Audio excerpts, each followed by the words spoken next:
मिरज पंचायत समितीच्या नूतन इमारतीचा श्रेयवादाच्या राजकारणावरून 2 वेळा उद्घाटन कार्यक्रम पार पडला.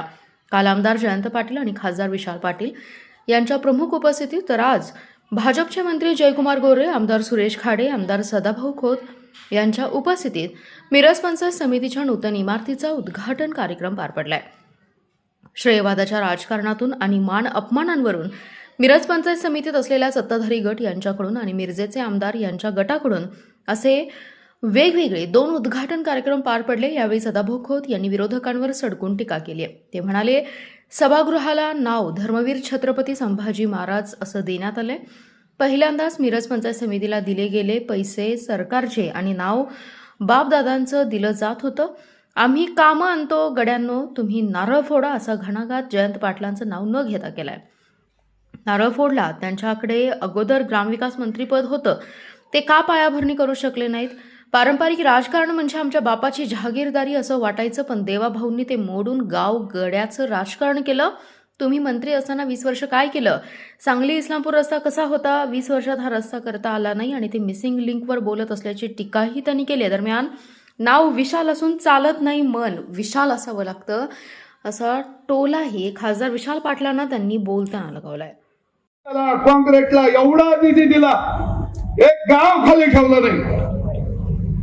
2 कोटी 4 कोटी 5 कोटी 10 कोटी असा निधी गावागावाला दिला.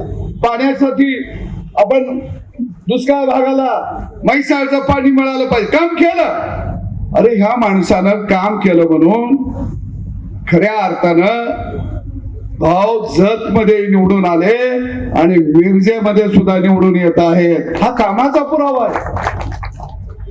2 मतदारसंघामध्ये निवडून आले, हा कामाचा पुरावा. आणि म्हणून मला वाटतं काही विशाल मनाची माणसं इथं आलेली होती. नाव विशाल असून चालत नाही, मन विशाल असावं लागते. दुसरं नाव, बापानं नाव सोन्या ठेवलं या, पण हाती कतलाचा वाळा आहे, करावं काय? नुसतं नाव असून चालत नाही. आणि तिने बोलताना म्हणले, हे काय कुणाची जहागिरी आहे का? होय, ही आमची जहागिरी नाही. मिरज पंचायत समिती सभागृह आणि इमारत ही सर्वसामान्य जनतेची जहागिरी आहे. ती जहागिरी देवभाऊ सरकारने जनतेच्या नावावर केलेली आहे. म्हणून मला वाटतं राजकारणामध्ये जयाभाऊ अलीकडं वाळवा शिरगाव पूल झाला. पूल कुणी केला? गडकरी साहेबांनी. मागणी कुणी केली? आम्ही. आणि उद्घाटन हे गडी करायला 5 वर्ष काय गांजा बडीत होता. पाठीमागे सत्ता होती 20 वर्ष. काय करत होता? तेव्हा काय दिसलं नाही. माझ्याकडे पाणी पुरवठा अनेक होता. मी पाणी पुरवठा मंत्री बजरंग भाऊ. आता मंत्र्याला अधिकार असेल की नाही पाणी पुरवठा योजना मंजूर करायच्या? उद्घाटन ही नाही. आष्ट्याला जे लोक शासकीय जागेवरती राहत होते, बावनकुळे साहेबांनी तो जार काढला आणि जवळजवळ 1001 लोकांना दिलासा मिळाला. आष्ट्यामध्ये बॅनर ह्यांचे. आम्ही मिटिंग घेतली. आमचा बाळगाचा गडी हुशार आहे, एखादं काम होत असलं की लगेच मिटिंग मिटिंग घेतली आणि त्यामुळं ही जागा लोकांना मिळाली. 20 वर्ष काय मसर राखली? काय केलं 20 वर्ष? अरे आता लोकांना खोटं बोलायचं धंद बंद करा. खऱ्या अर्थानं या महाराष्ट्राचा विकास, या महाराष्ट्राला प्रगतीपथावर फक्त महाविकास आघाडी सरकार तुमचं होतं, त्या काळात तुम्ही विकास करू शकला नाही. पण विकासाच्या दृष्टीनं खऱ्या अर्थानं महायुतीच या राज्याला पुढे घेऊन जाऊ शकते. मी जाता जाता सांगेन, मिसिंग लिंक रोड लय गाजावाजा झाला. मिसिंग लिंक रोडचं दरड कोसळलं, पैसे पाण्यात गेलं. अरे ते बोगदा त्याला कुठं फेक पडली नाही. आत बोगद्यामध्ये एक बी दगड खाली आला नाही. आता बोगद्याच्या बाहेरचा दगड दरड कोसळलं, त्याला काय करावं? हात लावावा. तुम्ही जायचं होता हात लावायला. आणि म्हणले मिशिंग लिंक रोडचं पैसे पाण्यात गेलं. कोण बोलतंय? रोज त्या रस्त्याने येणारे जाणारेच बोलायला लागले. जाऊ नका ना त्या रस्त्यात. अरे मिशिंग लिंक रोड हा देवेंद्र फडणवीसनं महाराष्ट्राला दिलेलं वरदान आहे, वरदान.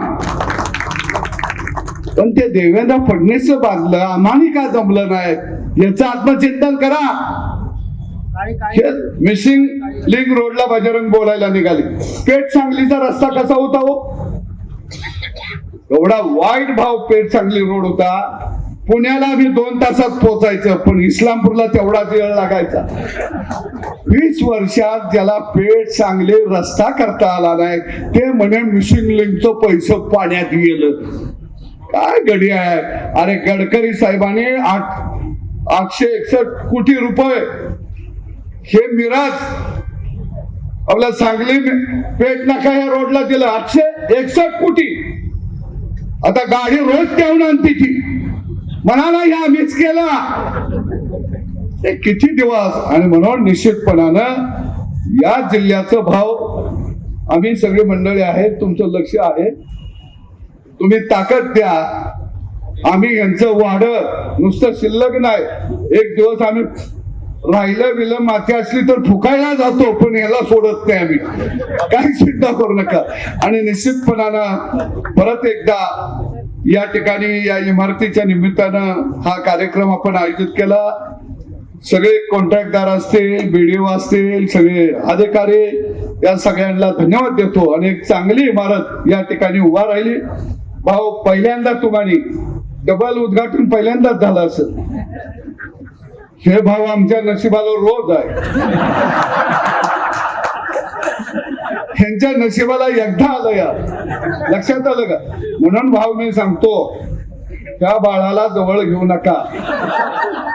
काय होते आपल्यातलं गडी आपल्या अंगाने त्याला गोंधळायला जाते. नका जाऊ. त्याचा चेहरा तोंड बघितलं ना बजरंग भाऊ, चेहरा बरोबर त्या गड्याच्या आमच्या चेहऱ्यावर साथी आसरा आहे. त्या माणूस गेलं की पागलच होत आहे. कारण ते बोलतात असं काय म्हणता हे मला माहित नव्हतं. सगळंच माहित असतंय, करायला होत असतो. आणि म्हणून मला वाटतं की आपण सगळी एकसंघपणाने जिल्ह्यामध्ये आपली आघाडी तर ते आपण उभा करूया. मला माहिती आहे हा जिल्हा महायुतीमय झाल्याशिवाय राहणार नाही. धन्यवाद.